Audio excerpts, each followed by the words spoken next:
Salut tout le monde, c'est Big Dan, j'espère que vous allez bien. On se retrouve aujourd'hui pour un nouveau podcast Marvel Story, votre émission consacrée au Marvel Cinematic Universe. Et durant toute cette émission, nous allons revenir sur le 6e et dernier épisode de la saison 1 de Loki. Pour m'accompagner tout au long de cette review, la team Marvel Story est là. Guillaume est présent. Salut Guillaume. Salut tout le monde, enfin le retour. Retour. Ah ouais, bah désolé pour les fois précédentes, mais c'est bon, on est là pour le final, donc c'est au poste. C'est le principal. Et Tobias est aussi présent parmi nous. Salut Tobias. Et bonjour, ça va? Ça va et toi? Ah ben moi ça va. Ben moi je me sens super et toi? Écoute, très bien. Hein. Quand Après, on parle Marvel, en général, je me sens bien. C'est vrai. Et puis, deux invités sont également avec nous. Jordan de la chaîne Jordan Universe qui était là pour le débrief de l'épisode 4. Salut Jordan. Hello. Comment tu vas? Écoute, moi ça va plutôt tranquillement bien et toi? Écoute, très bien. Et puis, Laura de la chaîne Eloni, qui avait aussi été invitée pour discuter de l'épisode 5, fait son retour. Salut Laura. Hello, comment ça va? Bah, écoute, ça va très bien et toi? Bah ça va. Bon, merci d'avoir répondu favorablement à notre invitation. Bah, merci à vous pour l'invitation surtout. Mais de rien. Et puis avant de commencer, je rappelle qu'on peut vous retrouver sur vos chaînes YouTube respectives. Et puis, et puis voilà. Heureux. Et sur vos réseaux. C'est vrai, surtout Eloni quoi. Et puis ça y est les amis, la série de Loki a livré son verdict final. Et quel final? Quelques semaines avant le début de la série, Kevin Feige avait teasé le fait que la série allait avoir un impact considérable sur le MCU et l'homme à la casquette ne nous a pas menti. Du coup, Laura, on va te laisser débuter. Avant d'entrer plus en détail sur cet épisode, livre-nous ton ressenti général sur cet épisode. Ça me touche de passer en première. Voilà, déjà, pour commencer. J'ai trouvé l'épisode incroyable. Vraiment, je sais qu'il y a des gens qui ont été déçus. Moi, je trouve incroyable et c'est juste à la fin où, comme on sait qu'il y a une saison 2, je suis un peu restée sur le « Ah, qu'est-ce qui se passe? J'ai besoin de savoir, etc. » Donc, c'était plus en mode frustration de fin, mais visuellement, l'épisode est incroyable. Au niveau des rebondissements, je trouvais qu'il y avait plus de rebondissements dans cet épisode que dans toute la série. Après, c'est mon avis. Et les personnages sont encore une fois incroyables. Et je pense que je vais rester sur ça. On approfondira plus tard dans la review, je pense. Ok. Et quant à toi, Jordan, ton avis rapide sur l'épisode 6, moi honnêtement, je suis un peu déçu. Oh. Ah ouais. L'épisode est super, mais j'ai un petit peu de déception. Ça va pas le faire. C'est-à-dire, dis-nous tout. Moi, personnellement, j'ai préféré l'épisode 5 dans le thème, dans les couleurs. Et dans l'épisode 5, j'ai eu le waouh. Alors que dans l'épisode 6, je l'ai pas eu. Parce que je m'attendais à la plupart des choses qui allaient arriver. Parce que... alors après, il y a des mystères qui ont été créés. Je trouvais ça génial et tout. Mais je sais pas, personnellement, je préfère l'épisode 5 au 6, moi. T'as pas été surpris par les révélations et tout ça, quoi? Ah ouais? Bon. À aucun moment, non. D'accord. Bizarre. C'est vrai que je pensais que l'épisode faisait l'unanimité, mais écoute, c'est ton ressenti, hein. Et puis, du coup, Guillaume, tu pensais de cet épisode? En soi, je trouve le 5 un petit peu meilleur aussi, mais je préfère le 6 parce que le fait que l'épisode tienne entièrement dans des dialogues, pour moi, c'est limite une prouesse de la part de Marvel de pas avoir énormément d'action en saison finale. Et voilà, c'est aussi pour ça. Moi, personnellement, du coup, j'ai adoré en fait ce genre de choses, et surtout avec le fameux acteur qu'on a vu. Donc voilà, après, on va reparler en détail tout à l'heure. Mais un bon kiff. Bon. Et toi, Tobias? Moi j'ai beaucoup aimé cet épisode, ce final. Pour moi il était à la hauteur de mes espérances, notamment parce que on a enfin une réponse par rapport à beaucoup de choses, c'est-à-dire le mot en K au final même. Le keyword exactement. Et surtout je tiens à souligner l'incroyable performance de Jonathan Majors dans cet épisode. Il est juste fou. J'ai adoré, il a vraiment soulevé l'épisode. Et on en parlera plus tard, mais non, c'était un très bon épisode qui plante pas mal de graines pour le futur. Et du coup, petite passe décisive concernant Kang, on peut le citer, même si son nom n'est pas cité, il fait référence à celui... Oui, c'est une de ses itérations, enfin un de ses variantes. Ouais, du coup. Oui, parce que c'est pas Kang à proprement parler, du coup, c'est... on dirait Immortus, exactement. Je sais pas s'il a été cité c'est le vieux Kang qui construit son château, tout ça, qui est en fin de vie. En fait, là, on est dans un univers... Dans les comics, en fait, il est dans les limbes, où, justement, c'est un endroit un peu à part du temps et du flux temporel et tout ça, où, justement, il a son château et tout. Et quand tu vois, du coup, ce variant-là de Kang dans cet épisode, tu te dis que c'est lui, quoi. Genre, avec sa tunique un peu violette et tout, qu'il a aussi dans les comics et tout. Le seul truc qu'il a pas, c'est le gros chapeau, mais on La dirait peau vraiment aussi. beaucoup Je trouve qu'il a la peau bleue, Kang. Ouais, c'est un masque en fait. Kang, oui. Ouais, il a- D'accord, ok, tu vois, je le savais pas. Moi qui suis pas un lecteur assidu de comics, tu vois, Ah, je tu vois, pensais vraiment que c'était. Ouais, en fait, c'est un masque qu'il a quand il est en vrai Kang. Enfin, c'est avec sa tenue, tout ça. Donc, Ok. Et d'ailleurs, il y a un titre qui le mentionne, Le Conquérant, donc ça fait quand même. T'as une piste plutôt chaude pour dire que c'est Kang, même si c'est pas encore officiel. Mais c'est lui, pas c'est lui encore qui- c'est officiel, lui, c'est enfin, c'est fait. variant, quoi, ouais. Si, si. Ouais, c'est C'est lui officiel, à la fin, c'est lui ouais. l'acteur. Voilà. Ouais. C'est l'acteur, mais Enfin, dans le cet sait- épisode, bah, tu ça, vois, ça a c'est pas. ça a été dit en Ouais, quelque sorte, genre qu'il a déjà été appelé le Conquérant ou des trucs comme Ouais, c'est ça. ça. Voilà, Mais mais c'est un des variants, quoi. Il explique Kang, tu vois, à un moment, Bah, en gros, il Carrément, il explique dit un que peu. Oui, c'est sûr, ouais.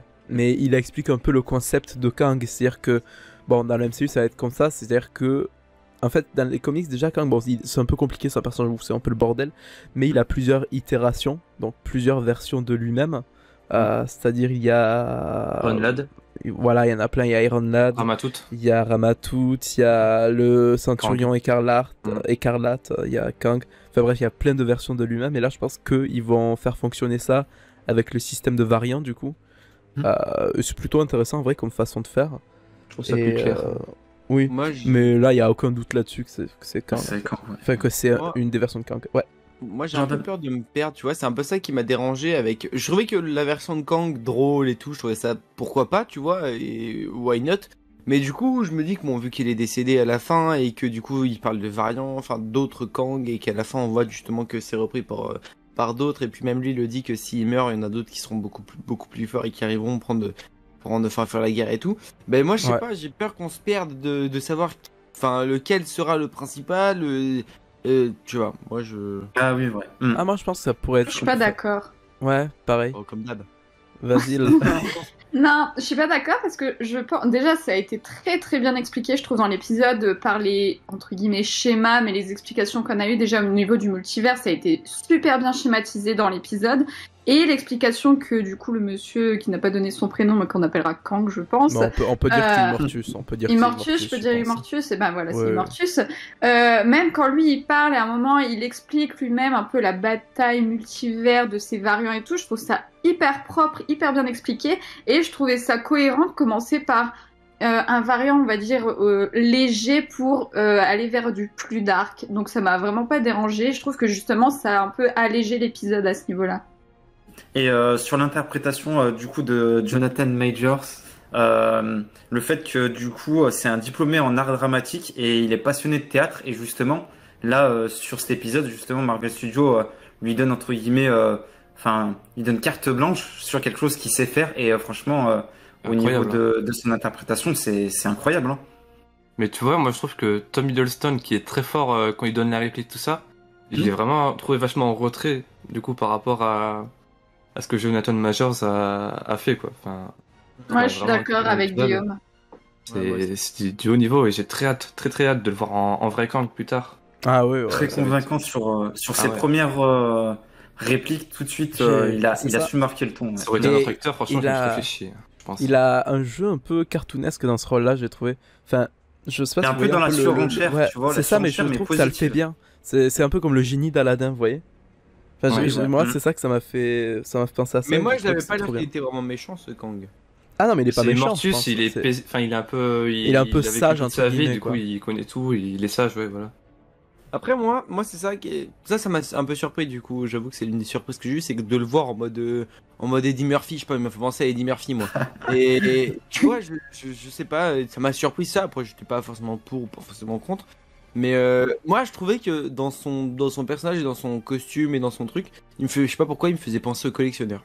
Un D'accord. peu Ah, extravagant, je sais quoi, un pas, personnage ça- un peu fou. Ah ouais, ouais, ouais. Ouais, c'est ça, tu vois, je sais pas, dans l'idée ou dans le caractère, Ouais, ouais. Moi, ce qui m'a le plus surpris au niveau du personnage, c'est déjà qu'on le voit. Ça a pas fait de Mephisto. Et il apparaît hyper tôt dans l'épisode, en vrai. Ouais, Je pense c'est dans les vrai. 10 premières minutes. Et Mm. ça a fait vraiment l'effet surprise au début. J'étais en mode, ah, ok, d'accord, pas de souci. Parce que du coup, Mais- je rappelle, hein, dans l'épisode, Loki et Sylvie donc entrent dans l'antre de la fin des temps, et ils sont déjà accueillis dans un premier temps par Miss Minute. Ensuite, justement, comme tu le dis, Laura, on a tout de suite affaire à Le screamer, d'ailleurs. à ce personnage, ouais. Sur juste Kang en tant que personnage introduit. Est-ce que tout le principe de flux temporel, de variant, est-ce que ça a été quelque chose de compris, pensé par le public en général, où on peut être perdu un peu? Le truc avec Kang, c'est que c'est justement un personnage assez complexe par rapport à tout ça, par rapport au fait qu'il ait plusieurs itérations, que ses voyages dans le passé aient perturbé un peu le cours du multivers. Je sais pas si on peut dire ça comme ça. Ouais. Mais voilà, c'est un personnage assez complexe en soi. Et le fait justement qu'ils aient trouvé cette combine, qu'ils aient installé ça tout dans la série et tout, le terme variant, les trucs comme ça et tout. Enfin, ils ont su mettre en place des choses dans le MCU pour justement ne pas être perdus par rapport à cette adaptation de Kang dans le MCU. Donc pour moi, c'est plutôt bien joué en vrai. Et puis même, l'explication a été plutôt claire avec les illustrations de son truc là, son bracelet, je sais pas, c'était du métal ou je sais pas quoi là. Sur ses origines également. Oui, voilà, c'est ça.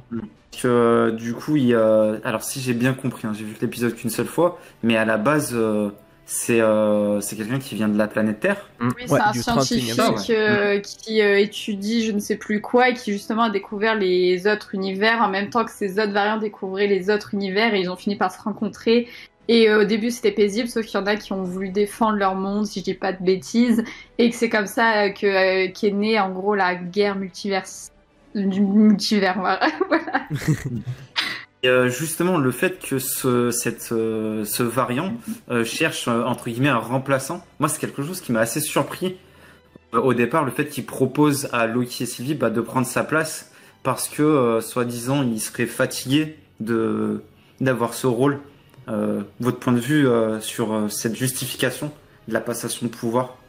Moi, en fait, ce moment m'a beaucoup dérangé puisque c'était totalement en contradiction avec ce que Miss Minute disait quelques minutes avant cette scène-là, où justement elle leur propose que la personne qui gère tout, etc., propose aux deux Loki d'aller dans la même timeline, de vivre ensemble, etc. Et après, dès qu'il rencontre Kang, Immortus, pardon, lui il est en mode prenez ma place, etc. Et à ce moment-là, j'étais un peu perdue, je comprenais pas vraiment, j'étais en mode il veut quoi au final, etc. Et d'un autre côté, on se dit bon, ça fait peut-être des milliers d'années que le mec il est là et peut-être qu'il a besoin de remplaçants, mais pourquoi eux, etc. Donc je suis un peu confuse à ce niveau-là. Pareil. Moi je suis d'accord. Si les deux, genre Miss Minute, elle a dit ouais, vous pourrez vous retrouver dans la même timeline, en soi c'est vrai, parce que si les deux gèrent, ils seront dans la même timeline, ils resteront ensemble, tu vois. Ouais. Mais pour moi, c'est qu'est-ce qui fait que justement c'est Loki qui. Parce que justement, Sylvie, depuis le départ, ils ont pas réussi à la récupérer parce qu'elle est beaucoup trop forte. Elle a compris comment il fallait qu'elle se cache pour ne pas être repérée, et c'est la seule à avoir réussi à faire ça. Et donc justement, c'est l'une des variants les plus forts qu'il n'ait jamais vu, parce que c'est la seule qu'ils n'ont jamais réussi à capturer. Et Loki, ils l'ont utilisé parce que c'était un Loki justement pour aider à être avec Sylvie. Et une fois qu'il était avec Sylvie, finalement, les deux ils allaient être pairs et ils ont créé un nexus justement de l'amour. Donc les deux étaient vachement, le yin et le yang quoi. Ils étaient ensemble et ils s'opposaient en étant ensemble. Sauf que du coup, pour moi, c'était vraiment le truc parfait pour devenir les nouveaux héritiers du TVA. Je suis d'accord avec toi, mais pourquoi lui justement veut céder sa place, tu vois? Parce qu'il ça fait des millions et des millions d'années qu'il est là. Enfin, pour moi, il veut voir autre chose, tu vois. Il avait l'air épuisé d'être là où il était, ça lui faisait chier, tu vois. Il était seul, il était un peu. Tu vois, je sais pas. Moi, je vois plus ça comme ça. Il a besoin de quelqu'un pour le remplacer parce que ça fait longtemps qu'il est là et il a envie de voir autre chose. Et justement, pour moi, moi, c'est comme ça que je voyais le truc en mode il a envie de voir autre chose. Du coup, c'est eux deux qui prennent leur place et lui, ensuite, il va foutre le bordel. Il a un méga twist en mode il était gentil. Il faisait le mec gentil justement pour montrer un beau visage du TVA. Et derrière, il est pas du tout comme ça. Il jouait vraiment un double jeu et derrière, c'est un fou qui veut tout détruire et qui veut régler les problèmes lui-même. Tu vois, un petit peu comme un Punisher. Version temps. Et toi Guillaume, un mot là-dessus justement sur cette proposition, t'as trouvé ça plutôt cohérent, justifié? Par rapport à, je dirais Mortus du coup lui-même, pour moi je trouve ça logique parce que du coup, comme l'a dit Jordan, le gars il est fatigué quoi, il fait ça depuis des dizaines de milliers d'années, donc par rapport à ça c'est pas surprenant. Et pour les Loki, pareil, je suis du même avis. Ils ont échappé au TVA, tout ça, donc pour moi c'est logique. Parce que du coup, si je comprends bien sa proposition, c'est que si Loki et Sylvie n'acceptaient pas de prendre sa place, c'est du coup lui il laissait tout tomber et qu'il y aurait personne pour contrôler le flux. Et c'est bien ça. Bah lui, enfin eux du coup ils auraient les mêmes pouvoirs que lui. Mais justement, si Sylvie et Loki, enfin c'est ce qui s'est passé d'ailleurs sur cet épisode, c'est que vu s'il y a personne qui le remplace, c'est ce qui amène justement à cette confrontation entre Sylvie et Loki, c'est que bah du coup personne contrôle plus rien quoi. Oui, bah c'est même pour ça qu'il parle que d'autres variantes de lui-même pourraient venir et eux vouloir prendre le contrôle, sachant que tout part dans tous les sens. Ouais, mais alors du coup moi ça j'ai pas bien compris parce que on part sur un mec qui sait qu'il y a des variants de lui, mais il a pas envoyé des gens pour les radier. Non, mais en fait, il maintenait le flux temporel à une seule branche, avec le TVA, tout ça. Et que quand il part, du coup, enfin, quand il agit plus sur ce flux-là temporel, enfin, à partir du moment du point, je sais plus comment il appelle ce point-là, mais là où il arrive plus à prédire, enfin, à voir ce qui va se passer plus tard, à partir de là, on a les timelines qui se séparent, du coup, il contrôle plus le flux temporel et... Oui, mais c'est pour ça, pourquoi ne pas avoir tué les variants comme enfin les désintégrer comme ils ont fait avec. Ils existaient plus, c'est juste que quand il contrôle plus le flux temporel, tout part en couille. Et donc c'est là que se créent des nouveaux Kang. Bah, il contenait le flux temporel en faisant en sorte que justement il n'y ait pas plusieurs versions de lui qui puissent s'échapper et que à partir du moment où je crois que c'est Guillaume qui l'a dit, à partir du moment où il gère plus rien, ça se barre dans plein de sens différents et c'est là où apparaissent les autres variants où il peut plus rien faire pour les contenir et qui sait qu'ils vont arriver. Et si je peux me permettre, moi j'ai besoin d'un éclaircissement sur quelque chose que j'ai pas bien compris. Dis-nous tout.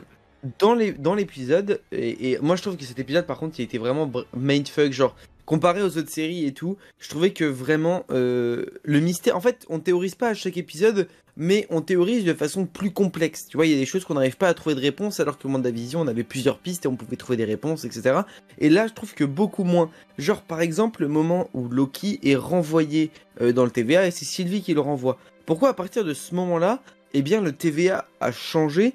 Et il y a la statue du coup de Kang le Conquérant et Mobius est différent. Alors que ça j'ai pas réussi à comprendre parce que on est sur un endroit où justement les timelines se modifient, mais les actions qui se font n'infectent pas sur le passé. C'est comme ça qu'ils ont défini le mot multivers et timeline et retour dans le passé. En gros, quand ils vont dans le passé, ça n'influe pas sur le futur. C'est ce qu'on a vu avec les Avengers, etc. Donc là, c'est pour ça que j'ai pas compris pourquoi. C'est juste parce qu'il a été envoyé dans un TVA alternatif. C'est ça que je me dis. Pour moi, il y a autant temporel se croise. Et du coup, c'est illogique parce que le TVA, c'est l'organisation qui contrôle le temps. Pourquoi avoir un TVA qui contrôle le temps, mais alternativement, ça n'aurait aucun sens. Non, pour moi, c'est le même TVA, c'est juste que c'est un autre Kang qui le contrôle. Mais peut-être que justement suite au fait que il n'y a plus Immortus, on va l'appeler comme ça, du fait qu'il n'y ait plus Immortus pour justement surveiller le flux temporel, parce que c'est ce qu'il faisait avec l'aide du TVA. Vu qu'il n'y a plus personne à la tête du TVA, ça se barre en couille.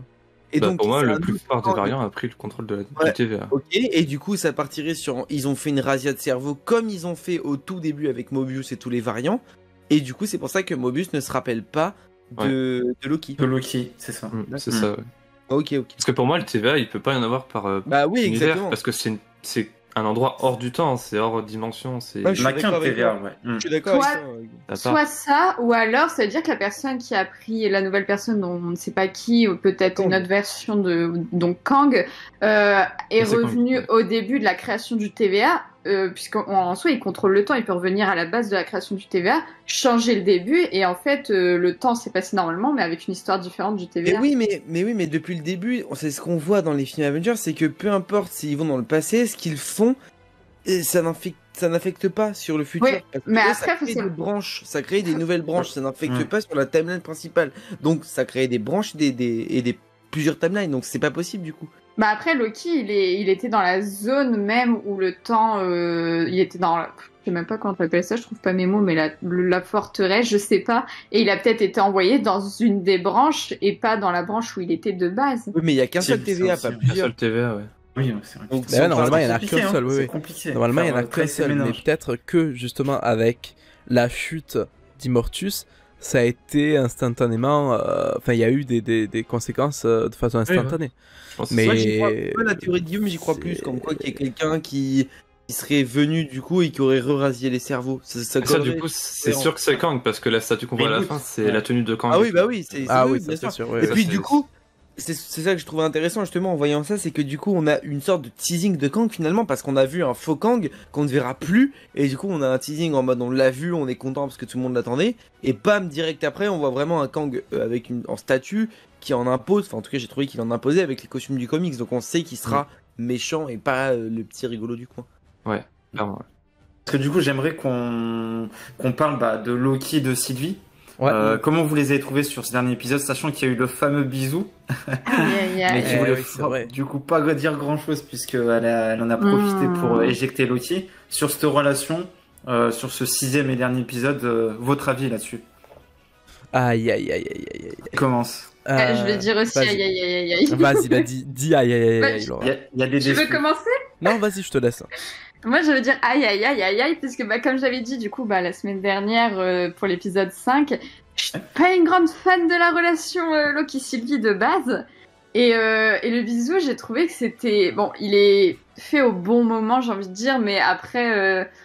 Ouais, la relation, je vais pas revenir dessus. Et je trouve que c'est plus là pour faire évoluer la personnalité de Loki qu'autre chose, et montrer que pour une fois, c'est lui qui se fait trahir, que pour une fois sa réaction, personnellement je l'attendais pas comme ça, parce qu'on a toujours eu l'habitude d'avoir un Loki qui réagit sur le vif ou qui tente un truc, une entourloupe, et là c'était que 100% lui, zéro entourloupe, et tu vois que pour une fois c'est lui qui est dans la position de je suis trahi, etc., et qui réagit d'une manière en mode de, je veux réparer, je veux comprendre, j'ai besoin de parler à la personne, alors qu'avant il n'aurait jamais réagi comme ça. Et du coup toi t'es pas trop fan de ça? Je trouve que la relation, elle a été beaucoup trop rapide entre Loki et Sylvie, mais c'est là pour faire montrer que Loki s'aime lui-même, quoi. Aussi, d'un côté. Moi, je trouve que pas que... Enfin, je suis d'accord avec toi que ça a été un peu rapide sur le truc. En 6 épisodes, il roule une pelle et ok, why not, il est amoureux de fou. Mais je trouve que... Genre, pour moi, c'est indispensable. Parce que on n'aurait pas eu cette relation-là, on n'aurait pas eu Loki qui aurait évolué. Oui, c'est sûr. Bien sûr. Là, il est tombé amoureux d'une femme, il a vu ce qu'était l'amour et surtout, il a vu ce que c'était d'avoir quelqu'un. Parce que c'est répété toute la série. Il dit tout le temps, j'ai pas d'amis, je suis seul, personne ne m'aime. En gros, il fait le miskin. Et là, il se rend compte qu'il a quelqu'un avec lui, qu'il est heureux dans sa vie. Et je crois que c'est une des premières fois, il peut dire officiellement qu'il est heureux. Et pour moi, c'est indispensable. Ce bisou à la fin, ça lui permet de comprendre que tout ce qu'il a fait auparavant, lorsqu'il a trahi son frère ou peu importe, que ça fait mal au cœur et qu'il se rend compte que finalement il a pas forcément agi correctement. Par contre, j'ai pas compris pourquoi l'avoir trahi. Vraiment, alors ça par contre, je pense que c'était vraiment. Ouais. Et puis je pense que c'était vraiment pour là et dans le sens de inversement des rôles, et c'est Loki qui perd tout et qui se rend compte de ce que ça fait, et c'est pour encore plus le voir évoluer. Je sais pas si c'est français, oui, alors, on va sur dire l'évolution, je suis d'accord, mais je trouve ça un peu dommage que genre on reparte sur une Loki qui trahit, tu vois, Sylvie qui trahit alors que bon, je sais pas. Loki, à la base, lui, il était chaud pour prendre la place de Kang et pour rester avec elle. Surtout pour rester avec elle. Mais Sylvie, elle, tu vois, après tous les événements douloureux qu'elle a vécu, on l'a vu par ce choix où elle tue justement ce variant. Et, tu vois, à aucun moment, elle voulait prendre la place variant, quoi. De toute façon, son but depuis le départ, c'est de se venger de ça, son passé. Exactement. C'est pas ce qu'elle devient, elle, à la fin. C'est aussi une interrogation de... Ouais, c'est vrai. Tout à fait. Parce que autant Loki, on sait que il est avec Mobius au TVA, mais du coup, elle est coincée dans l'antre là, du variant.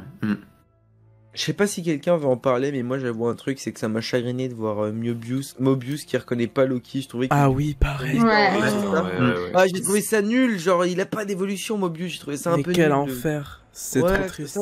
C'est une partie de ma déception.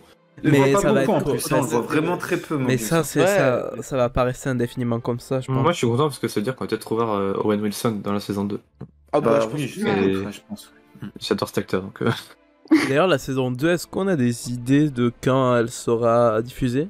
2022, je pense, après. En fait, déjà, que ça sera 2023, moi. 2023. Moi, je bien cru que... Moi, ce que j'ai un peu peur, c'est que du coup, ils incorporent Kang. Pour moi, la saison 2, tu la sors maintenant et c'est le twist avec Ant-Man ou alors Doctor Strange. Parce que du coup, Doctor Strange, possiblement, moi j'avais commencé à préparer une vidéo mais je l'ai pas faite. Le Multiverse of Madness, c'est le cauchemar du multiverse. Et donc potentiellement, ce serait lié directement à la fin de l'épisode 6 avec le timeline qui se barre en couille. Et donc c'est la guerre du multivers comme ça nous a été expliqué dans l'épisode 1. Mais du coup, si là, dans Loki, on s'en arrête là, où la guerre du multiverse, elle est en pleine éruption, qu'il y a Kang qui gère le TVA, mais que finalement Loki est bloqué là, mais que du coup...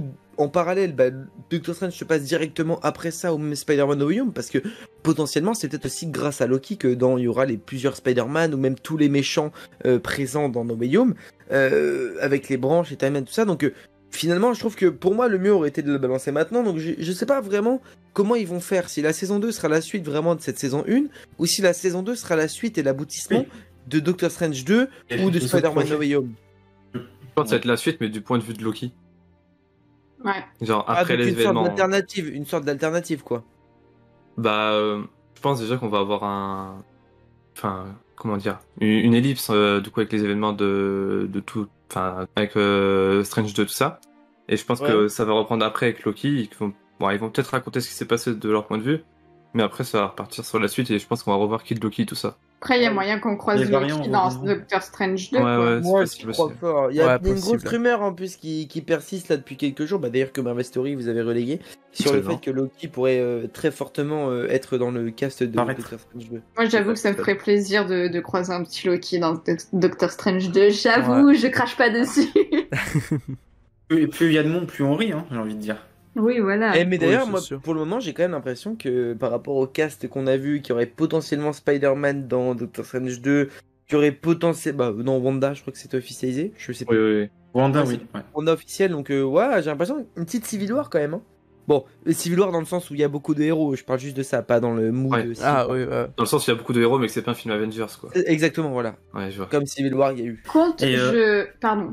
Ouais, vas-y Laura, je t'en prie. Je regarde du coup la série avec quelqu'un à côté qui suit beaucoup moins, on va dire, le MCU comme nous on peut le faire. Et les gens ont vraiment tendance à beaucoup se perdre, je trouve. Genre, si t'as pas toutes les références et tout, c'est super compliqué. Parce que moi j'ai passé tout l'épisode à quelqu'un qui me disait mais c'est qui? Mais je comprends pas, il se passe quoi et tout. Mais attends, ça vient d'où ça et tout? Donc je trouve que c'est vraiment beaucoup plus compliqué à suivre. Si t'as pas tous les éléments, il y a beaucoup de trucs que tu passes à côté. Ouais, on avait eu un début de réponse justement avec la sortie de Black Widow où justement il fallait quand même un minimum suivre la série, mais là c'est vraiment la confirmation pour être à jour et pour vraiment tout capter. Il va falloir pour les gens pas seulement suivre le MCU au cinéma. Mais même c'est une évidence. Moi je trouve que Laura elle a raison dans le sens où c'est compliqué pour suivre tout, mais je trouve également que c'est compliqué pour comprendre toute l'histoire. Là où avant tu posais ton cerveau et tu regardais le film, moi je trouve que personnellement les séries surtout, et bon Black Widow est arrivé, et il y a peut-être un petit peu de psychanalyse aussi dans Black Widow, mais je trouve que dans Loki, ce qui est lourd et dur, c'est surtout à comprendre tout ce qui se passe, parce que même moi j'ai eu un peu de mal à comprendre, du coup attends, le TVA il est là, mais comment ça se fait, qu'est-ce qui se passe vraiment? Dans WandaVision, il y avait des propos et des choses un peu surtout psychologiques, dans le sens où WandaVision, Wanda elle est folle, elle crée un monde, il y a beaucoup elle est meurtrie, on évoque la mort, et pareil pour Falcon où c'est le racisme, etc., la politique, etc. Et je trouve qu'on ose même avec Black Widow d'ailleurs, on ose des choses qui n'auraient pas été osées avant, et j'apprécie beaucoup, même si peut-être à voir aussi, dans les variants, tout ça, moi je sais qu'on se perdra pas, mais j'en ai peur quand même. Ça peut être une inquiétude pour le spectateur qui n'a pas vraiment qui n'a pas le même lien que nous avec le MCU. Ça, c'est une évidence. Tu peux perdre des gens comme ça. C'est même sûr. Sinon, je voudrais qu'on revienne sur un personnage un peu comme Mobius qui a été un peu laissé de côté, sur Ravonna. Du coup, comment vous l'avez senti tout au long de cet épisode? On l'a vu peut-être sur une ou deux scènes où d'ailleurs il y a un de ses variants qui est prof. Je pense que c'est elle avant le variant, non?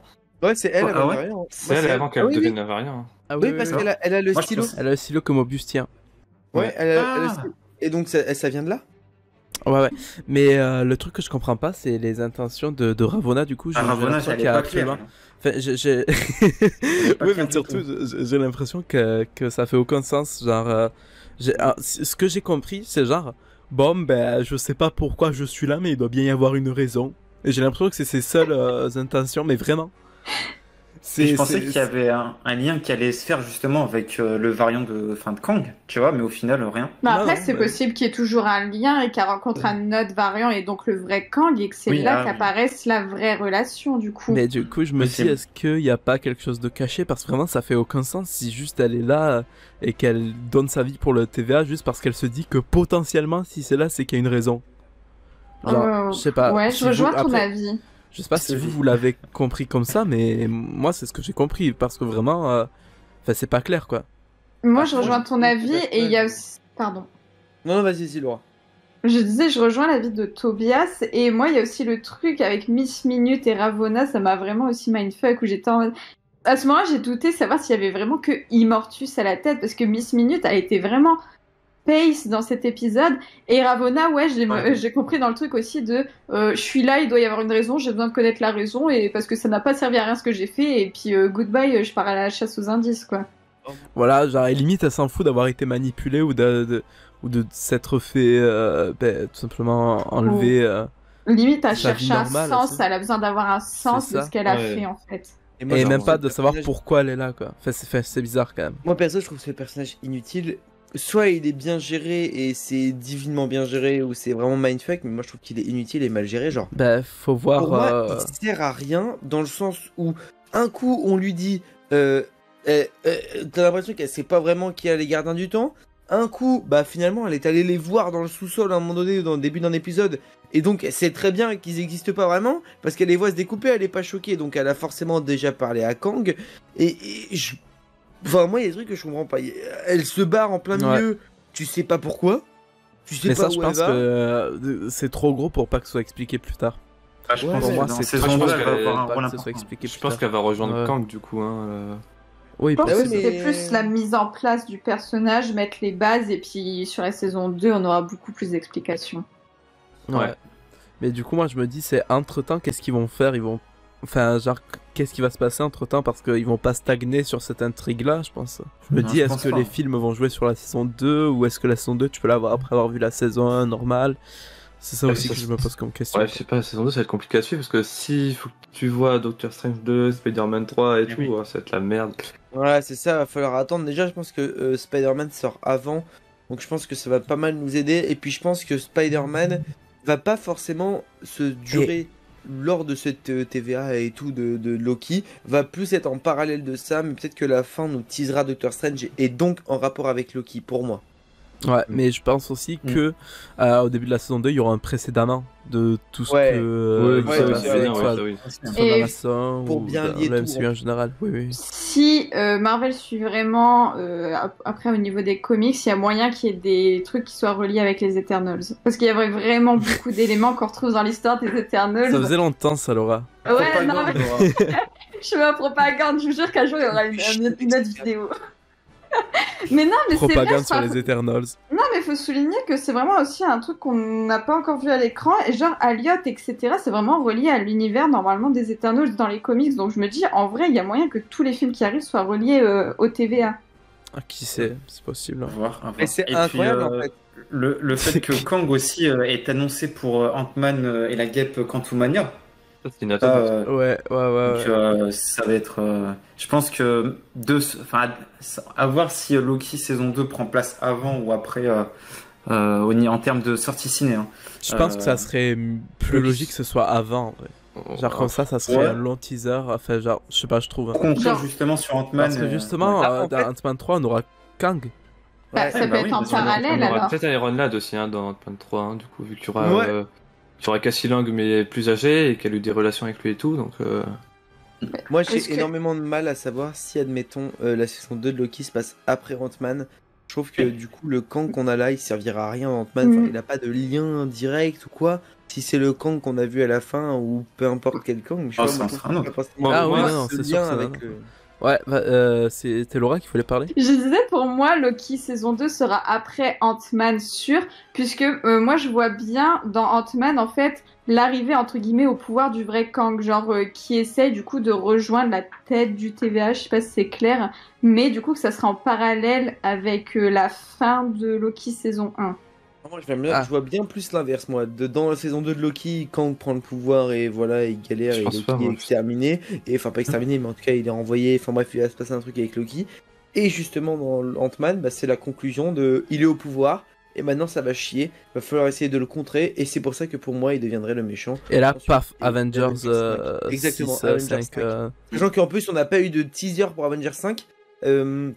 Alors qu'on a quand même encore attendre. phase... Avengers 5, Guillaume, t'as raison, faut attendre. Je suis pas certain parce que... Enfin, on va attendre... Trop tôt, là. Mais là, va falloir... Jusqu'à 2024 au minimum. Mais faut pas oublier, les gars, que dans Shang-Chi, il y a Wong qui apparaît et donc potentiellement une sorte de lien avec Doctor Strange 2 aussi. Et qu'on a des nouveaux personnages donc, qui arrivent, mais également qu'on a quand même énormément de films dans la phase 4 et de séries pour dire que finalement, la conclusion de cette phase 4 pourrait arriver sur un Avengers 5.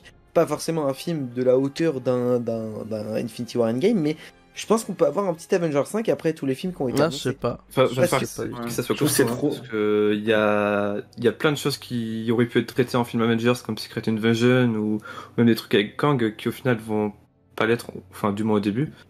Et faut que ça soit costaud, je pense. Faut du temps quand même. Kang, je pense que ce sera un peu comme Thanos, je le vois pas être méchant d'un film. Ah non, il sera méchant, je pense, du 5. Ça c'est. Ah ouais, bah moi je verrais. Ah, moi 5, avec je verrais peut-être tous ces variants, tu vois, peut-être. Bah justement, mais moi je trouve qu'un film c'est pas beaucoup pour un méchant, genre un peu comme Thanos, tu vois. Moi je verrais un double film, une double confrontation avec un truc différent bien sûr, ou alors un film plus long. Mais... Je verrais vraiment un truc. Moi, de toute façon, tu peux pas le tuer. Déjà, on aura Ant-Man. on aura Ant-Man Quantumania comme premier film. Ça, oui. Où il sera méchant. La guêpe, Quantumania. Oui, excusez-moi. Je précise. Non, pas la guêpe. je m'excuse. Et non, ce que je voulais dire, c'est moi j'ai hâte justement parce que là on parle de Kang, mais de voir ses autres itérations parce qu'on va les voir. Genre je me dis qui sait peut-être que pour le film Les 4 Fantastiques, on aura droit à Ramatout en tant que méchant quoi. Ce serait incroyable. Moi je serais déçu. Bah non, puisque bah, ça dépend comment ils le mettent en place en fait. Au contraire, Kang méchant de tous les films d'une même année. Ah ouais, c'est exactement ça. Non mais en vrai pour Ramatout ça serait trop bien. En vrai, ça serait hyper logique. Je veux fatalisme, arrêtez de vous... Non mais oui, mais ils peuvent commencer à le mettre en place. Mais il a des liens avec Fatalis aussi, Kang. Oui, en plus. Parce qu'il me semble qu'il est descendant des 4 Fantastiques, mais aussi d'un peu de Fatalis, il me semble. Je crois que c'est l'arrière-petit-fils. Mais ils peuvent commencer. Il a un lien aussi avec lui. Au pire, vous savez quoi, carte sur table, c'est l'homme top, le méchant. Voilà, comme dans les comics, pour les méchants. Revenons un peu sur cet épisode, justement. Guillaume, toi qui, je sais que tu as particulièrement aimé tout ce qui concerne la direction artistique. Ouais. Du coup, sur cet épisode 6, j'imagine que tu as toujours le même avis. Ouais, même lignée carrément que les épisodes précédents. Puis, je l'ai fait remarquer sur Twitter, mais tu compares un combat de Loki qui dure 2 minutes et les combats de Black Widow où c'est hyper zoomé, alors que juste dans Loki, c'est juste un mouvement de caméra, t'as même pas de cut, c'est... Ça tacle. Non mais c'est beaucoup mieux, tu vois, dans Loki, je trouve, alors que c'est une série, c'est pas normal que ça soit mieux dans la série que dans les films. Et... Ouais, après, tout ce qui est décor, tout ça, c'est incroyable. Puis même quand il fait ses monologues, Immortus, t'as la caméra qui zoome sur lui, puis après qui repart, après t'as... incroyable, ça, ouais. T'as des vraies volontés de bien filmer. Non, mais c'est vraiment très belle copie. Là, franchement... Mais, franchement, je pourrais passer tout un podcast à louer les scènes où il y a Jonathan Majors. Cet homme est beaucoup trop fort. C'est-à-dire qu'il a passé... Il vole la vedette, hein. Mais exactement, il a passé faut le faire, hein. toute la moitié de l'épisode à juste parler. Et rien que ça, j'ai trouvé ça hyper captivant dans sa façon de jouer, en fait. Ah oui. C'est-à-dire que la moitié de l'épisode, il a expliqué des trucs et on sait pas... Enfin, c'était pas lourd à suivre. C'était vraiment très linéaire et intéressant, je trouve. Même au niveau de sa gestuelle, ses mimiques, tu vois. Tu sens qu'il est vraiment talentueux, c'est pas Vin Diesel, quoi. Allez, ça c'est... tu vois. Allez, d'accord, ça c'est... la gorge. Allez, la balle perdue. Ça c'est fait. Et non mais Vin Diesel, on est d'accord que c'est pas un grand acteur. D'accord, on en est sur ce débat-là. Moi j'aime bien, laisse-moi Vin Diesel. Du coup, Laura, Jordan, votre avis aussi sur la direction artistique globale sur la série? Moi, je trouvais que c'était le point fort pour moi de la série. Ouais. vraiment incroyable, graphiquement. Visuellement, déjà, c'est super beau. Pour moi, c'est l'épisode 5, vraiment, visuellement, il est fou. Avec Elliot, avec tout est fou, le Odd Loki, enfin tout. Épisode 6, le château, les timelines, c'est super beau. Bon, après, même les combats, ça vibre beaucoup moins que ce qu'on a pu voir dans le passé, notamment avec Falcon et The Winter Soldier. Ouais. Les Après, combats, ils sont top, ils sont jolis. C'est beau. C'est Pour moi, différent. vraiment, ouais, pour moi, c'est vraiment la force C'est sûr. de cette série. Et si d'ailleurs Marvel Studios nous entend, parce que bon, on est quand même chez Marvel Studios, donc c'est possible. Oui, il faut savoir que Regarde. Kevin Feige nous écoute. à chaque Voilà, fois. si Kevin Feige pourrait tout simplement prendre un peu de la graine de ce qui s'est passé dans Loki et éviter de nous retaper des scènes d'action où on comprend bien qu'il y a le vibreur au téléphone qui est en train de vibrer sur la cam, ce serait super. Tac, allez, hop. Et, Voilà, je trouvais ça magnifique. Ok. Et toi, Laura? Incroyable, c'est vraiment le premier mot qui me vient. C'est incroyable, je trouve que des fois, même visuellement, c'était tout aussi impactant que s'il y avait du dialogue. Vraiment, les images sont incroyables, l'univers depuis l'épisode 1. De toute façon, la série est vraiment belle visuellement. Les deux derniers épisodes, je pense qu'ils ont encore mis puissance 12 au niveau visuel. Tout est clair, tout est bien dessiné. Il n'y a pas un truc où je me suis dit, bon, ça, ils avaient plus trop le temps, ils l'ont fait vite fait. Tout a été pensé, chaque épisode a sa couleur d'ailleurs. Tout a fait pour que ça impacte encore plus au niveau des dialogues. D'ailleurs, quand on voit les lieux où parle du coup... j'ai oublié le nom de l'acteur, mon dieu. Jonathan Major. Jonathan Major. Merci. Oh là là. Quand on voit ces discours, en fait, je trouve que l'ambiance autour, etc., tout est pensé pour que ça soit encore plus impactant. Et je trouve que du coup, tout l'univers autour est pensé pour s'attacher au dialogue. Et franchement, sur ça, mais 100 sur 100 pour la réalisation. Une maîtrise, enfin, du coup, il y a vraiment une maîtrise de bout en bout sur le travail artistique, ça c'est. Non, mais pour moi. Vas-y, excuse-moi. J'allais dire, c'est clair, tout est dans le détail, mais il y a même des... Quand tu regardes le décor, mais il y a des détails qui sont placés au niveau des Easter eggs. Je pense que c'est les séries qui en a eu le plus. Ouais. Possible. Oui, bah oui, déjà rien qu'avec l'épisode 5. Ouais, Rien c'est qu'avec pour ça que l'épisode l'épisode 5, Thanoscopter. c'est meilleur. Ouais, voilà. Le Thanoscopter exceptionnel. J'aurais bien voulu le voir le piloter. Tu sais, comme dans la case de comics, on le voit. Ah oui, incroyable. Ça aurait été fou. Et ouais, chaque plan, en fait, limite, ça pourrait faire un super fond d'écran d'ordinateur, tu vois. Non, mais chaque plan est un perfect shot. Voilà. Et du coup, on a parlé donc de la direction artistique sur le visuel, mais il y a aussi l'OST qui est quand même marquante. Ah, Nathalie Holt, incroyable. Au travail de sa part. Hein. Et sublime, ouais, c'était aussi.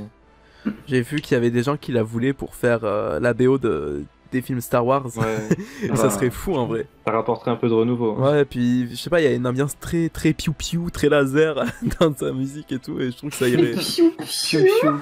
Mais oui, dystopique, qu'est-ce qu'il y a? Mais oui, non, Florence c'est vrai. Pugh. Mais non, mais je trouve que ça rendrait trop bien. Et du coup, vous autres aussi, pareil pour l'OST, vous validez les travaux? Ah moi c'est dans ma playlist, hein. C'est incroyable. Je pense que maintenant on est tous, t'entends les premières notes, t'es en mode oh mon dieu. Oui mais Moi j'ai bien aimé, mais c'est pas mes préférés, tu vois. T'as pas marqué Ah si, bah ça, si, Jordan? si, Ouais. elles sont marquantes et tout, mais moi personnellement WandaVision m'a beaucoup plus scotché et j'ai plus apprécié les musiques de WandaVision que la Ouais, même. après, Mais c'est un elles autre sont cool, registre, hein, hein. je dis pas le contraire, hein, mais je sais pas, moi c'est pas forcément le truc que je retiens. Après, c'est deux ambiances vraiment différentes aussi. Ouais. C'est-à-dire Oui, que oui, là, on mais est c'est- plus dans une ambiance un peu. Ça fait la pierre à tout le monde. Hein. Je vais redire piou-piou, hein.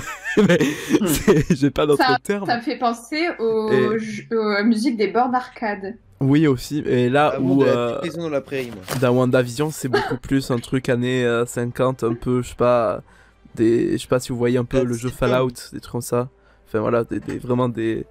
Voilà, sitcom tout simplement. Mais des vieilles musiques quoi. Mais après, elles sont super, mais par exemple, moi tu me demandes qu'est-ce que t'as retenu de Loki, je te dirais pas la musique en premier. Ah ouais. Ah, moi je te dis les graphiques, moi aussi, enfin, le côté artistique directement. Moi pour moi c'est les couleurs, le thème, pour moi c'est directement ça. Mais après les musiques vont avec le thème, mais je parle vraiment du thème visuel, avant la musique pour moi. Et puis puisqu'on fait, on est en plein bilan là, au niveau des personnages, qu'ils soient principaux ou secondaires, j'ai l'impression que tout le monde a eu comment dire, tout le monde a eu son moment de gloire entre guillemets. Surtout Loki Crocodile. Ouais, alligator. Non, mais en vrai, oui. Même les personnages secondaires, ouais. Mais ouais, totalement. Tous les personnages ont eu leur moment de gloire. C'était hyper intéressant à suivre. Il y a eu quand même 2-3 couacs, je pense au personnage du coup de Renslayer, comme on a pu en parler tout à l'heure, où je trouve que il était pas fou. Sylvie, j'ai eu du mal par moment. Déjà dans cet épisode 6, je dis que j'ai eu un peu de mal avec Sylvie, personnellement. Dans l'épisode 3 aussi, je crois vraiment que c'est dans l'épisode 4 où je l'ai adoré. Dans l'épisode 5, elle est un peu... Non, je sais pas, c'est pas un personnage qui, moi, me marque de fou. Mais sinon, tous les personnages, à part ces deux-là, ont eu leur moment important, quoi. Oh, et toi, que ce soit... De quoi? Sylvie, tu l'apprécies pas des masses, mais elle a quand même eu un moment important. Il y a eu des bonnes scènes. Oui, mais ouais. Ouais, si tu le dis. Mais moi, j'ai pas trop aimé. Et toi, Guillaume, si tu devais faire une sorte de mini-bilan sur le personnage, sur ce que t'as aimé, moins aimé, sur toute la série. Sur toute la série. T'as marqué, ce qui t'a le plus, un peu plus dérangé, je dirais. Moi, je suis d'accord sur Sylvie. Enfin, tout ce qu'a dit Tobias. Il y a des épisodes où elle est vraiment très bonne, et il y a des épisodes où elle est moins bonne, comme le dernier. Le Loki principal, enfin, en tout cas, celui qu'on suit depuis le début, il a évolué surtout dans les premiers épisodes, mais après, j'ai pas trouvé qu'il a tant évolué que ça. On a plus suivi justement le TVA et l'univers autour. Mobius j'aime beaucoup, mais en même temps je suis pas objectif là-dessus parce que j'aime trop Owen Wilson. Et puis les personnages secondaires, je sais pas, c'est pour Ravonna aussi, je suis un peu sceptique pour la fin. J'ai trouvé ça étrange, mais bon, je demande qu'à voir la suite, donc on verra. Ok. Et toi, Jordan, de mini-bilan, ce que tu retiens le plus et ce qui t'a le plus dérangé? Pas forcément sur, en général, si tu veux revenir en général. Ouais, en général sur la série. Parce que moi, je sais pas pourquoi, mais j'ai eu un kiff, c'est Old Loki. Je sais pas. Ah oui. Un truc avec lui, j'ai kiffé. Je sais qu'on le reverra pas, ou probablement pas, mais j'ai trouvé que il apportait tellement une pierre à l'édifice monstrueuse, et je pense que il va être tellement important pour le développement futur de Loki dans ses pouvoirs surtout, que j'ai adoré ce personnage. Là où Alligator Loki, tout le monde a fait un pataquès, personnellement je trouvais inintéressant, il sert à rien. Bon, après on peut très bien se battre, il y a absolument aucun souci avec ça. Je sais pas, tout le monde a dit waouh, incroyable, mais ouais, ok, bah si vous voulez. Au final, c'est un alligator, mais on kiffe les animaux ici. Ouais, mais moi j'ai trouvé que bon, bah why not, hein, mais pas mon kiff forcément, mais après je le classerai pas dans les pires, parce que voilà, il est juste neutre pour moi. Ah si, alors par contre, juste. La bande du Loki président. Alors, juste un truc, c'est nul, il sert à rien. On le voit 5 secondes là où ça nous a été vendu comme ça va être incroyable, enfin on pensait que ça allait être incroyable. Finalement, à rien, inutile, vraiment inutile. Le combat des Loki là, c'est nul, vraiment nul. Et mais après, moi je retiens graphiquement, j'ai pris un plaisir fou à regarder cette série. Épisode 5, pour moi, épisode 5, gros point fort. La TVA, le TVA, pardon, en lui-même, ainsi que les personnages qui l'accompagnent. Bon, mis à part Ravonna, où je suis vraiment pas fan, mais Mobius, grand coup de cœur, j'ai beaucoup aimé. Moi, pour le coup, contrairement à Guillaume, j'étais pas forcément. Enfin, l'acteur, je l'aimais bien, mais c'était pas. Voilà, j'étais pas un fan hardcore de l'acteur, mais j'ai trouvé qu'il jouait plutôt bien, son charisme était présent, et je trouve que ouais, j'ai kiffé Mobius, vraiment. Je pense que si je devais ressortir un personnage du lot, je dirais Mobius. Et Sylvie, où au début j'aimais pas du tout l'épisode 2, je l'avais pas trouvé folle, la fin là où on la voit, ou même épisode 3, bon, pas trop fan. Et finalement je l'ai bien aimé dans l'épisode 4 et 5, j'ai bien aimé Sylvie. Et bon, contrairement à ma chère compagne Eloni, où elle a pas trop kiffé le duo, moi j'ai bien aimé le duo. Et passe décisive, Laura, dis-nous tout. Incroyable. Si fluide. Exactement. Moi, je rejoins alors pour le personnage de Ravonna et Sylvie, je rejoins l'avis de Guillaume et Tobias. Je suis totalement d'accord. Yes. Moi, je retiendrai le gros du gros. C'est la relation Mobius-Loki qui, de A à Z, m'a conquis. C'est vraiment le gros truc que je retiens de la série. Au niveau du personnage Loki, je suis pas pas neutre. J'adore trop ce personnage pour pouvoir le critiquer. Mobius aussi, gros coup de cœur hors relation Loki-Mobius. Je trouve que c'est un personnage qui a vraiment sa personnalité qui se dégage et on voit qu'on peut encore explorer le personnage. Donc j'espère vraiment le revoir dans la saison 2. Et après, visuellement, c'est vraiment une série qui marque, ça se démarque des trois autres, n'importe quoi, des deux autres séries. Et au niveau des autres personnages, même les agents qui au début étaient vraiment à l'arrière-plan, on voit, alors je ne sais pas, T30, B15, je ne sais pas si c'est le bon numéro. B15, ouais. Et même eux, ils prennent de l'importance et à la fin, on se dit, même peut-être dans la saison 2, on peut voir une autre évolution. Et du coup, je trouve que c'est une série qui donne vraiment la chance à chaque personnage de devenir important. Et voilà, je pense que vraiment gros plus sur la relation Loki-Mobius de la série. Ok, nickel. Bon, en gros, j'ai l'impression que pour le futur du MCU, ça va être un peu un bordel, mais organisé. C'est-à-dire qu'il y a quand même derrière des architectes, tu vois, talentueux, passionnés, ils savent où ils vont.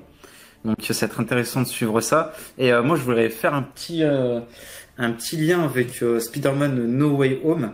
Du coup, on parle avec insistance depuis des mois d'une éventuelle apparition de Andrew Garfield et de Tobey Maguire. Mais est-ce que vous pensez que ça va être des variants? Voilà, je pose la... Ouais. Pavé dans la mare, boum. Moi, c'est des variants. C'est des Peter Parker d'autres univers, donc c'est des variants. Ah oui, non, alors, c'est sûr. Attends, Guillaume, tu penses que c'est des variants de Tom Holland, de Peter Parker, et qui sont là pour du fanservice, histoire de les revoir, ou est-ce que tu penses que c'est des variants, mais qui ont eu l'histoire des films qu'on a connus? Ah non, ils ont eu l'histoire des films. Non, ils ont eu l'histoire, parce que l'univers qui a été créé, il a été créé depuis le début. Le truc, c'est... Le problème, c'est que du coup, ça collerait pas parce que la TVA, son but depuis le départ, c'est de supprimer tous les variants qui existent. Ou alors de les recruter avec... Mais justement, il y a tout un univers qui s'est créé. Et parmi ces univers, il y a eu le début... Ah, donc en gros, les films de Toby et de Andrew se seraient créés en même temps que, en gros, entre Loki et Spider-Man, quoi. À la fois oui, à la fois non. C'est pas un problème en soi, parce que tu prends un univers... Enfin, il a été créé... En gros, l'univers quand il a été créé de sa naissance à sa mort. Du coup, au final, tu peux voyager dans l'espace, tu peux voyager dans le temps. Mais le truc, c'est que... est-ce que l'éternel flux temporel avait qu'une seule temporalité? Ça, c'est dans les comics, non? À la base des bases, il y a un multivers, c'est juste le TVA qui empêche ce flux temporel de se scinder. Pour moi, ce que j'ai compris, c'est que le TVA, c'est un peu comme une douane et ils empêchent que les multivers rentrent en contact. Et à partir du moment où, je vais pas réussir à parler, ou à partir d'un moment où une personne sort de sa ligne à elle devient un variant et c'est là qu'elle l'élimine. Mais si elle reste tranquille, pépouze à faire sa vie, il y a aucun souci, tu vois. Ouais. Après, je pense que honnêtement, le TVA, c'est une énorme facilité scénaristique pour cette guerre du multivers et pour juste la guerre du multivers, c'est la meilleure facilité scénaristique possible pour expliquer aux spectateurs qu'il y ait des personnages qui puissent être nouveaux encore à l'heure actuelle. Ouais, mais justement, c'est peut-être, ça peut peut-être être la plus simple, mais je trouve pas que ce soit la plus mauvaise. Ah non, non plus, moi non. Alors j'ai pas craché dessus, hein. Je pense que c'est la meilleure aussi, hein. Ça peut être une super bonne idée, mais à voir comment ils vont le faire. Et pour répondre juste vite fait à la question des Spider-Man.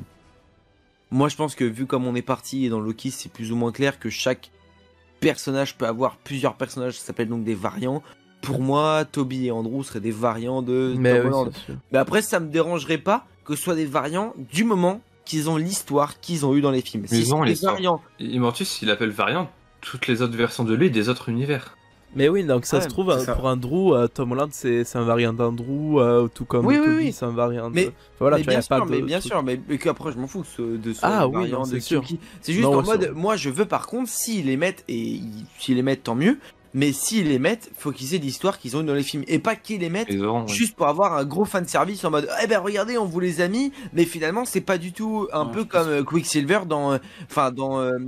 Non, mais ils les auront parce que ce qui est bien, c'est que ça fera des rematchs, des vengeances et tout. Donc... Oui, et surtout ça a, été Faut annoncé des ouais. ça a été annoncé qu'Alfred Molina reprendra le rôle du Docteur Octopus à Après, la lui, il mort peut le s'arrêter reprendre. Ouais, mais alors lui, il peut le reprendre en mode là où ça s'est arrêté, mais les autres pas forcément, parce qu'on n'a pas eu d'infos sur Electro. Bah, je pense que ça sera un peu le bordel. Moi, sachant qu'en plus Electro change de design, hein, donc l'Electro potentiellement. Ouais, alors ça c'est ce qui a été dit par Jamie Foxx, mais de ce que j'ai vu par-ci par-là, Electro va réaffronter Andrew Garfield.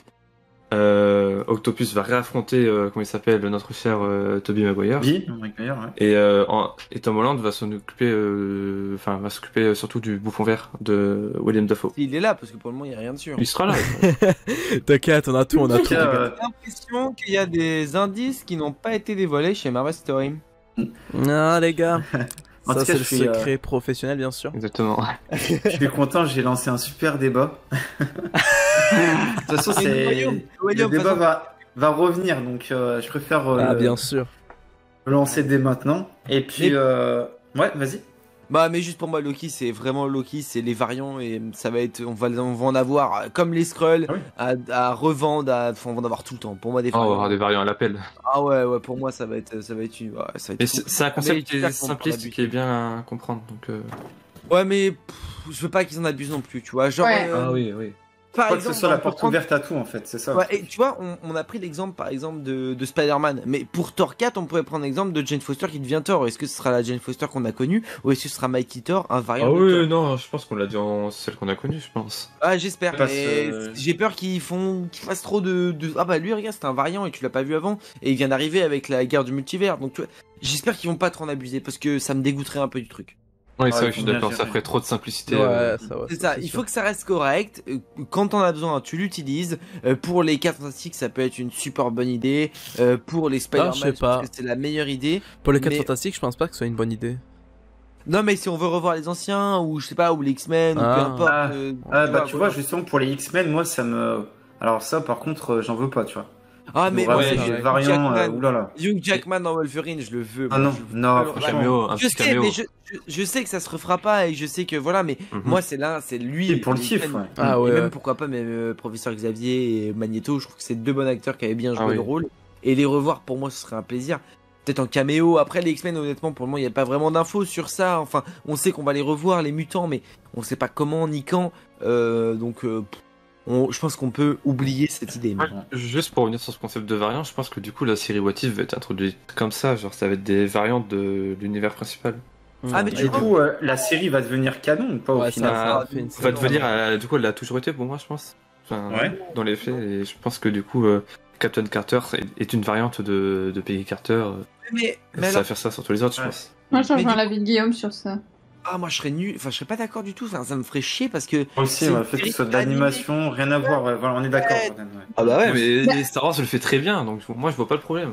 Bah en soi, ça serait hyper logique, parce que quand tu regardes, c'est des pas des réalités, mais c'est des situations alternatives. Et en soi, un variant, c'est une version alternative, donc ça serait hyper logique. Mais oui, des choses qui peuvent être très difficiles à faire en plus en live action. Enfin, tu peux pas ramener tous les acteurs et tout. Ouais, c'est sûr. Je trouve que c'est logique, mais est-ce que c'était nécessaire? Je sais pas. Enfin, c'est nécessaire, mais c'est toujours en bonus, tu vois. Voilà, ça. Pour moi, c'est du bonus, mais je vois pas ça dans le MCU. Enfin, j'espère pas que ce soit un truc vraiment bon. Le truc c'est que ça sera à la fois dans la MCU mais ça sera aussi un peu détaché dans le sens où vraiment c'est juste du bonus, ça sert à rien. Je pense que basé sur ça quoi, c'est vraiment un truc basé sur les variants. Ah oui, mais moi, je le veux pas. Moi, personnellement, je le veux pas dans la MCU, je le veux vraiment à part et je trouve que ça peut être super intéressant pour découvrir des personnages super secondaires comme Carter ou comme je sais plus exactement ce qu'on a mais le truc c'est que c'est dans la MCU parce que justement le truc c'est que c'est dans le MCU justement parce que ça reprend directement des personnages du MCU. Tu vois, avec leur évolution dans le MCU et tout. Alors, on va pas parler. Je vois plus comme des histoires annexes en fait, tu vois. Ouais, mais totalement. Plus de ce côté-là. Oui, après. Qu'on dise qu'on est dans le MCU, ça me dérange pas si la série n'a pas d'impact pour la suite. Ah si oui, non, elle n'aura pas. Pour moi, des je te rejoins. Alors ça me ferait chier parce que c'est de l'animé. Ouais. C'est comme si Spider-Man New Generation, on ouvrirait un portail qui du coup le ferait rentrer dans Spider-Man 3 ou 4 et que ça nous ferait une Space Jam. Enfin non, du coup non. Moi je veux pas ça. Là, je suis d'accord. Je trouve que vraiment, Alors si c'est canon dans l'histoire, histoire d'avoir des personnages qu'on a déjà vus de la MCU, avec plaisir, parce que justement ça fait trop plaisir de voir les voix des acteurs qu'on a déjà eu par exemple. Mais par contre, que ce soit un important, c'est vraiment une IRL idée d'avancer dans la suite, pour la suite des phases, ça non, je veux pas. Faut pas qu'il y ait de conséquences sur le MCU tel qu'on le connaît. Je pense pas qu'il y aurait de conséquences sur le MCU globalement, mais je pense qu'on est peut-être pas à l'abri de certains caméos en live, genre Peggy et tout, dans Strange 2 par exemple, s'ils visitent certaines réalités, toi. De Peggy Carter animé ou adapté en film? Non, Non, adapté. si. Moi, genre des caméos dans certains films où ça parle de multivers, tu vois. Mais du coup, qu'elle soit adaptée comme on l'a vu dans la série animée What If, ou qu'on la voit adaptée en version humaine et en version réelle. En version live, humaine, quoi. Ah ouais. Pour moi, ça aurait pas d'intérêt pour le coup. Ah, moi, je rejoins Ouais, totalement c'est vrai. Guillaume. Je trouve que ça ferait un petit clin d'œil qui ferait plaisir pour les gens qui ont suivi What Quelque If. chose sans importance, tu vois. Mais Ah qui oui, peuvent ouais. se Ça faire, peut je être pense. sympa. Ouais, Comme mais- Ahsoka Tano dans Mandalorian, même si bon, elle a quand même un gros rôle. Elle, donc Ouais, c'est pas moi, pareil, mais. Moi, je suis Laura, t'es souvent d'accord avec Guillaume, hein. On sent la connexion ouais. Eternals. On la sent. Là. Je vois ça, C'est bah ça. écoutez. C'est la connexion Eternal. Et d'ailleurs, tous pour les deux pour la l'anecdote, propagande. Eloni renomme sa chaîne Eternals. Ça y est. Hein, c'est Non, Eternals officiel. exactement. Vraiment, c'est le compte Twitter Eternals officiel, c'est Eloni qui le gère. ça, Ah oui, oui. c'est Guillaume, très et Guillaume, révélé. c'est community manager. Ah, on est démasqués, merde. Bon, les amis, du coup, pour clôturer ce podcast, je vais vous demander une petite note sur 5. On va commencer par toi, Laura, Mais de Mettrais la combien, série ou de l'épisode? de la série. Oh, Ah, Sur 5, combien tu mettrais? oh, oula, attends, j'étais pas prête. Ah, Déjà, pour moi, Loki se bat avec WandaVision. Attends. Ah, c'est dur. moins que quelqu'un Laura. d'autre veut donner sa note. Laura, tu- tu tu vas y Laura. arriver, Laura, tu vas y arriver. Ah, c'est peut-être un peu élevé, mais j'hésite entre 3,5 et 4. Ah, Sur 5, bah, c'est un peu élevé, ça va quand quand c'est un peu élevé, mais j'hésite entre 1 et 2 perso. Non, je mettrais 3,5 parce qu'il y a une saison 2 et c'est pour voir ce que la saison 2 nous réserve. Et 3,5, ça veut dire que ça fait seulement 7 sur 10. C'est-à-dire que t'enlèves 3 points. Ça fait 14 sur 20. Ouais. Ah ouais, non, du coup, je mets 4 au final. Ah ouais. Voilà. C'est une bonne note, ouais. Et toi, Jordan? Ah, moi, par contre, je mets pas 4. Moi, je mets 3 ou 3,5. Ouais. Et moi, pour le Ah, coup. Mais Le ouais. prof. Mais Toi, il y a on va voir Owen qui devait être dur, Wilson quoi. avec Tom Ouais, il y a- Hiddleston. Moi, il y a juste pour que. Je sais qu'on arrête et tout, mais juste un truc. Je trouve que vous êtes trop méchant avec Falcon. Personnellement, j'ai adoré Falcon. Ah non, mais. Non, mais attends, mais moi, je suis Team Falcon. Vision. Falcon, Laura, oublie pas Falcon. Et Mais moi, ouais, mais pour le coup, j'oublie par contre, pas. WandaVision, et pour moi, WandaVision, j'ai préféré WandaVision à Loki. Et je sais pas si pourrais dire ça, mais en tout cas, j'ai préféré le final de Falcon que Loki. Après, en fait, c'est trop différent. Je peux pas comparer les deux parce que le final de Falcon n'a pas autant d'impact que le final de Loki dans tous les MCU et dans toutes les phases. Mais pour moi, voilà, dans la globalité, Loki est très très bon, mais j'irai 3,5. Toi, t'es le genre de personne qui dit excellent et qui met 13, tu vois. Tu vois Excellent, 3 Tu vois, étoiles. Voilà, tu sais. Et du coup, Tobias, ta note sur 5 Oui, pour Loki. tout à fait. Ben moi, je pense que je vais être un 4, mon cher Biguidin. Ouh. Et oui, je C'est n'ai pas, sympa, ça. froid aux yeux. Non, mais ouais, très très bonne production. Sans doute ma série préférée Marvel qui est sortie, même si ça se tape avec WandaVision. Mais ouais, non, c'est ma série préférée du Ok. Marvel Cinematic Universe. Et toi, Guillaume? Moi, je vais être encore plus énorme. De quoi? T'as dit quoi? Ah, ça Non, sent je- le 5 ou le 4 Non, 4,5, moi j'ai mis 4,5 sur les Oh, Thunderbolts. Waouh, Parce que artistiquement c'est le meilleur projet du MCU, il n'y a pas photo. Parce que c'est la série que j'attendais pas et que au final c'est ma série préférée des trois. Et parce qu'il n'y a plus de pétard mouillé à la fin contrairement aux deux autres. Et, Bah, on a et quand même ça pas m'a eu permis, Mobius qui fait du jet ski, quoi. Comment ça, pétard mouillé?